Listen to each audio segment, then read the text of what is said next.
Hello guys, এরকম চিল বেশি। আমি একজন তুর্কি সাইপ্রাস প্রবাসী এবং এই তুর্কি সাইপ্রাসে আসার পরে ভাই আমি একজন ব্যাংকের সদস্য। ঠিক আছে, আমি একটা ব্যাংকের সদস্য। তো আমি একটা ব্যাংকের সদস্য কিভাবে হলাম, ঠিক আছে? তো আমার কাছে একটা ব্যাংকের কার্ড আছে। তো ওই ব্যাংকের কার্ডটা আমি কিভাবে পেলাম এবং এই ব্যাংকের সদস্য আমি কিভাবে হলাম, একটা অ্যাকাউন্ট কিভাবে করলাম আমি তুর্কি সাইপ্রাসে, আজকে আপনাদেরকে আমি এটা বলার চেষ্টা করব। তো চলেন শুরু করা যাক। তো যা হোক, তুর্কি সাইপ্রাসে আপনি যখন আসবেন, আসার পরে আপনি যদি চান, বা অনেক বাঙালি ভাই ব্রাদার আছে যারা একটা ব্যাংকের কার্ড করতে চায়, ঠিক আছে, একটা ব্যাংকের কার্ড তারা করতে চায়। তো আপনারা এখন দেখেন যে আমি কিন্তু একটা এটিএম বুথের সামনে আছি। তো এখানে আমি কিছুক্ষণ আগে টাকাটা ভরলাম কার্ডে। তো আমি প্রথমে আপনাদেরকে বলবো যে একটা ব্যাংকের অ্যাকাউন্ট আপনি কিভাবে করতে পারেন, আমি এটা বলার চেষ্টা করবো। তো একটা ব্যাংকের অ্যাকাউন্ট করতে গেলে ভাই আপনার তিনটা জিনিস লাগবে। প্রথমত লাগবে আপনার পাসপোর্ট, পাসপোর্টের একটা ফটোকপি হলে হবে। দ্বিতীয়ত লাগবে আপনার একটা ভিসা, ভিসার কপি। তৃতীয়ত লাগবে আপনার মুক্তার নামা, ঠিক আছে? তো আপনার পাসপোর্ট এবং ভিসার কপি, এই দুইটা জিনিস আপনার কাছে থাকবে বা আছে। কিন্তু আপনার লাগবে মুক্তারনামা। মুক্তারনামা বলতে ভাই সিটি কর্পোরেশনের মেয়র, ঠিক আছে?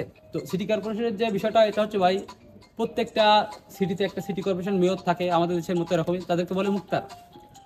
তো ইনার কাছ থেকে একটা ছাড়পত্র নিতে হবে ভাই। তো এটা আপনারা আপনাদের নিজস্ব উপায়ে এটা কালেকশন করবে বা সংগ্রহ করবেন। করার পরে আপনার পাসপোর্টের ফটোকপি, মুক্তারনামা এবং আপনাদের ভিসার ফটোকপি, এই তিনটা জিনিস জমা দিয়ে আপনারা একটা ব্যাংকে গেলে সেখানে আপনারা একটা ব্যাংকের অ্যাকাউন্ট করতে পারবেন এবং একটা ব্যাংকের অ্যাকাউন্ট করার পরে আপনারা একটা কার্ড পেতে পারেন বা পাবেন, ঠিক বাংলাদেশের নিয়ম অনুযায়ী।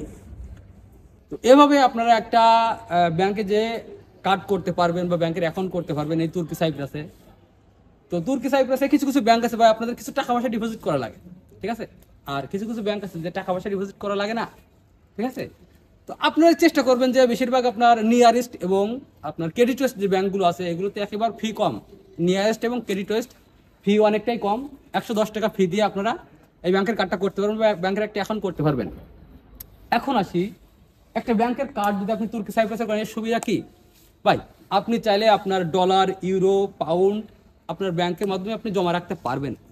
এবং কিছু কিছু ব্যাংক আছে যাতে ইন্টারন্যাশনাল ট্রানজ্যাকশন করা যায়, সেক্ষেত্রে আপনি বাংলাদেশ সরাসরি টাকা পাঠাতে পারবেন। এবং কিছু কিছু ব্যাংকে আপনি টাকা পাঠাতে পারবেন না বাংলাদেশ সরাসরি, ঠিক আছে? তো এই ধরনের ট্রানজ্যাকশনের সুবিধাগুলো আপনি পাবেন। তারপরে আর একটা সুবিধা আপনারা পাবেন যে একেবারে লোকাল দোকান থেকে শুরু করে বড় ধরনের সুপার মার্কেট, এখানে আপনি কেনাকাটা করতে পারবেন। কেননা আপনার একটা ডেবিট কার্ড দিবে।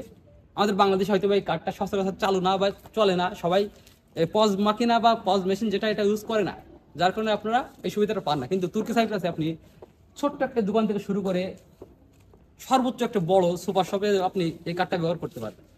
যে কোনো ব্যাংকে যে কোনো কার্ড আপনারা ব্যবহার করতে পারবেন, ঠিক আছে? আপনাকে মনে করেন যে তুর্কি সাইপ্রাসের টাকার মান যেহেতু কম, টাকাগুলো অনেক বেশি হয়, আপনাকে পকেটে টাকা নিয়ে ঘুরতে হবে না। আপনার একটা কার্ড দিয়েই আপনার সমস্ত কেনাকাটা সবকিছু করতে পারবেন, ঠিক আছে? তো আমি জাস্ট আপনাদেরকে একটা ইনফরমেশন দেওয়ার চেষ্টা করলাম যে আমাদের ভাই ব্রাদার যারা তুর্কি সাইপ্রাসে আছেন আপনারা, যে একটা ব্যাংকের অ্যাকাউন্ট করে একটা কার্ড নিয়ে কিভাবে আপনি কি কি সুবিধা পেতে পারেন এগুলো জানানোর চেষ্টা করলাম। তো যদি আপনারা চান, আমি আরও একবার বলতেছি, ক্রেডিটওয়েস্ট এবং নিয়ারেস্ট এই দুইটা ব্যাংকে অ্যাকাউন্ট করার চেষ্টা করবেন, তাহলে আপনার কোনো ডিপোজিট লাগবে না। কেননা অন্য অন্য ব্যাংকে 400, 500, 1000 অনেক অনেক টাকা ডলার বা ইউরো ডিপোজিট করতে হয়। তো আপনারা চাইলে কিছু কিছু ছোটো ছোটো ব্যাংক আছে এগুলোতে আপনারা অ্যাকাউন্ট করতে পারেন এবং এই ধরনের কার্ড আপনারা করতে পারেন।